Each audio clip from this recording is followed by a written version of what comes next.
สวัสดีผู้ฟังทุกท่านยินดีเข้าสู่ช่องมหัศจรรย์แห่งกรรม Miracle Deed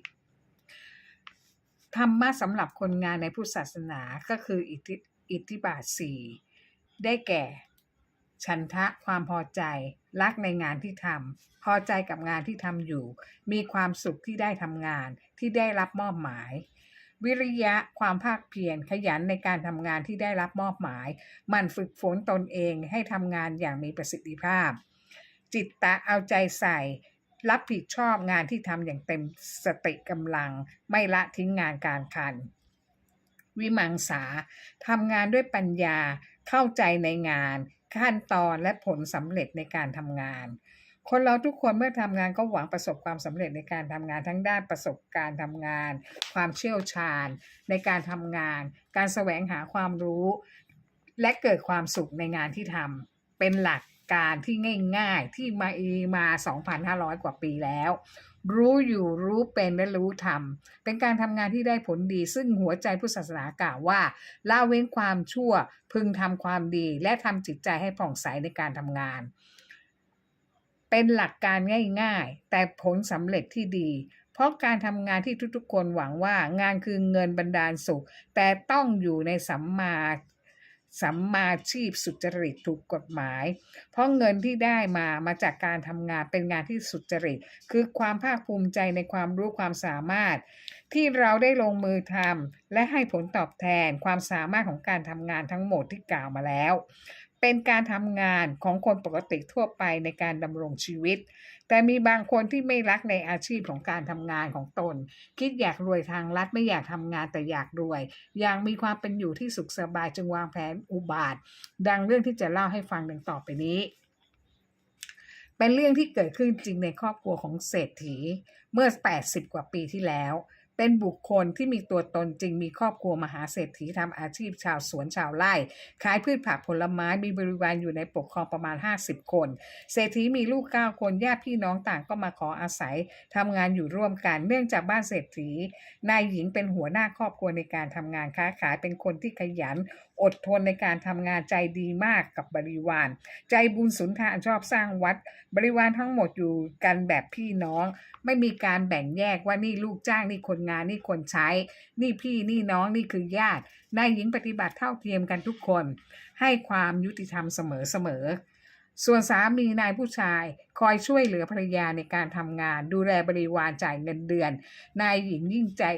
ยังใจดีปลูกบ้านให้บริวารอยู่เป็นหลังๆสำหรับคนมีครอบครัวส่วนคนไม่มีครอบครัวก็อยู่เป็นห้องเป็นสัดเป็นส่วนของแต่ละคนจนใครๆย่านนั้นอิจฉาความเป็นอยู่ที่สุขสบายของคนงานในส่วนนี้นอกจากนี้อาหารการกินก็อุดมสมบูรณ์ในสวนมีผักผลไม้อะไรก็นำมาทำอาหารการกินกัน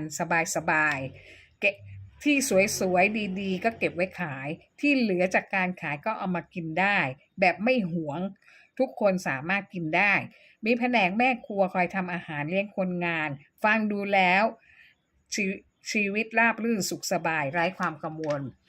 ลูกๆของนายหญิงก็โตเป็นหนุ่มเป็นสาววัยรุ่นกันหมดแล้วบางคนแยกย้ายออกไปมีครอบครัวต่างหากเหลือแต่ลูกสาวคนโตและลูกสาวคนเล็กอยู่มาวันหนึ่งคงเป็นข่าวเคราะห์ของครอบครัวเศรษฐีที่ต้องมีเหตุให้ล่มสลายหายนะซึ่งไม่มีใครคาดคิดว่าจะเกิดขึ้นกับคนที่ใจดีใจกว้างมีคนงานชายมาสมัครทำงานเป็นคนทำสวนนายหญิงก็รับเข้าทำงานปกติเหมือนคนทั่วไปแต่คนงานอสรพิษคนนี้ทำงานให้ตายใจได้แค่ 2-3 เดือนก็เริ่มออกลายของอสรพิษทำลายล้างครอบครัวนี้โดย 1. วันหนึ่งนายผู้ชายไม่อยู่ไปดูแลสวนอีกที่หนึ่งไปครั้งหนึ่ง 2-3 วันจึงจะกลับมาคนงานอสรพิษนี้หวังจะรวยทางลัดย่องขึ้นบ้านไปข่มขืนนายหญิง 2. คืนต่อมาคนงานอสรพิษก็ย่องไปข่มขืนลูกสาวคนโตของนายหญิง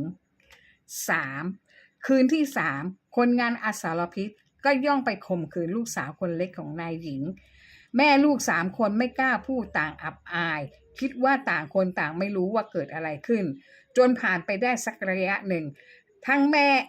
และลูก3คนตั้งท้องพร้อมกันเรื่องจึงแดงขึ้นมา นายผู้ชายรู้เรื่องเข้าก็เลิกกับนายหญิงไปมีภรรยาใหม่เมื่อนายหญิงคลอดลูกสาวออกมาแต่ใช้ชื่อของนายผู้ชายว่าเป็นพ่อส่วนลูกสาวคนโตและคนเล็กคลอดลูกออกมาใช้นามสกุลของคนงานอสรพิษเมื่อนายหญิงคลอดลูกสาวก็นำลูกสาวไปให้ลูกสาวคนกลางเลี้ยงดูแต่โชคดีที่นายหญิงยังมีสติดีอยู่ทำพินัยกรรมยกทรัพย์สมบัติและเงินทองทั้งหมดให้กับลูกทั้ง9คนแบ่งให้เท่าๆกันทุกคนเรียบร้อยแล้วและให้ทุนแก่บริวารทั้งหมดไปสร้างตัวใหม่เพราะนายหญิงจะไม่ทำสวนอีกแล้วลูกน้องทุกคนต่างเสียใจจำใจลาจากแยกย้ายไปส่วนตัวนายหญิงเริ่มต้นกินเหล้าเมายาเสียใจต่อเหตุการณ์ที่เกิดขึ้นเธอได้แค่บ้านหลังเดียวเป็นสมบัติของเธอส่วน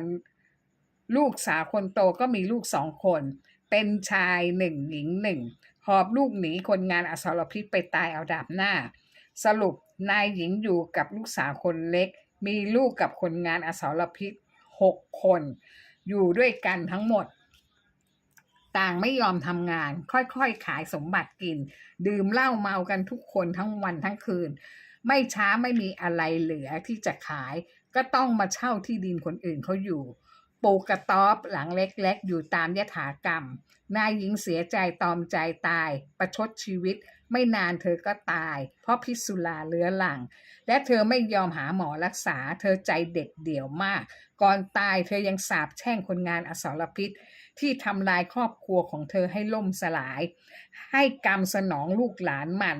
ทำมาหากินไม่ขึ้นชีวิตครอบครัวให้แตกแยกเหมือนอย่างที่ทำกับเธอคนงานอสรพิษและครอบครัวลูกสาวของเธอต่อมาไม่นานคนงานอสรพิษก็ตายด้วยโรคมะเร็งตับเหลือลูกสาวคนเล็กที่รับภาระเลี้ยงลูกทั้ง6 คนตามยถากรรมพอลูกโตมีงานทำต่างก็แยกครอบครัวไปลูกสาวคนเล็กตายด้วยมะเร็งตับเช่นกันชาวบ้านที่ยังมีชีวิตอยู่ต่างวิพากษ์วิจารณ์ว่าเวรกรรมอันใดหนอทำไมจึงเกิดขึ้นกับนายหญิงผู้ใจดีจากคนที่มีสวนหลายร้อยไร่ต้องมาเช่าคน